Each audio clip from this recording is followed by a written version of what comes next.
पाप किसे कहते हैं? मुझे लगता है जो भी कर्म, जो भी क्रिया आपको प्रभु से दूर लेकर जाए वो पाप है। यही पाप की परिभाषा है।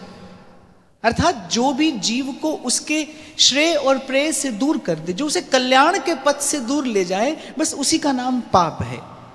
और इस पाप को करने का आपको मुझे अब अभ्यास हो गया है। अच्छा, एक बात बड़ा ध्यान देकर श्रवण करना कि अभ्यास किसी का भी हो सकता है, सही का भी हो सकता है, गलत का भी हो सकता है। उचित अनुचित का अभ्यास हो जाता है।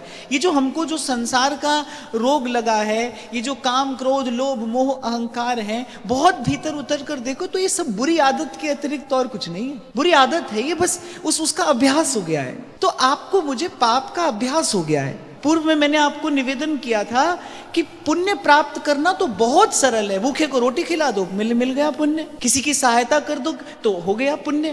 पुण्य कमाना तो बहुत सरल है, पाप छोड़ना कठिन है। बड़े बड़े पुण्यात्मा बहुत बड़े बड़े यज्ञ मख आदि करते करते भी पाप नहीं छोड़ पाते।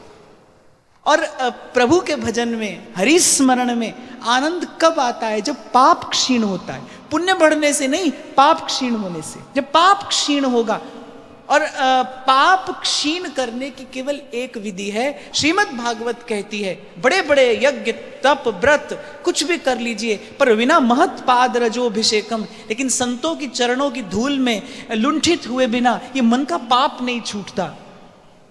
ये जो पाप करने की प्रवृत्ति है, बार बार मन जाता है उस ओर, बार बार मन विषय का स्पर्श करता है। ये जो वृत्ति, जो अभ्यास पड़ गया है आपको मुझे, ये बिना साधु की कृपा के, बिना संत की कृपा के नहीं जाएगा। आप और मैं अनुचित करते करते करते भीतर से इतने दुर्बल और अशक्त हो गए हैं, अब प्रभु की ओर सन्मुख होना अपने बल से संभव नहीं है। केवल साधु ही करा सकता है, संत ही करा सकता है। और सरल भाव से समझना चाहें तो मोह निशा सब सोमन हारा।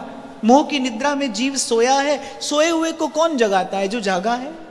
बड़ा सीधा सा सिद्धांत है। आप सोए हो, आप उसी को तो कहोगे ना जगाने के लिए जो आपसे पहले जागा हो या आपसे पहले जागता हो। यही बात कबीर साहब कहते हैं, बोले घट घट मेरा साइया सूनी सेज न कोय। सबको प्रणाम है क्योंकि सब में वही अंतर्यामी बैठा है, पर बलिहारी उस घट के जहां घट परगट होए। जो जाग गया है, जिसके उर अंतर में वो प्रेम बीज जो है वो अंकुरित हो गया है, प्रफुल्लित हो गया है, जो जाग गया है, जो स्वतंत्र हो गया है, वही जगा सकता है, वही बंधन खोल सकता है।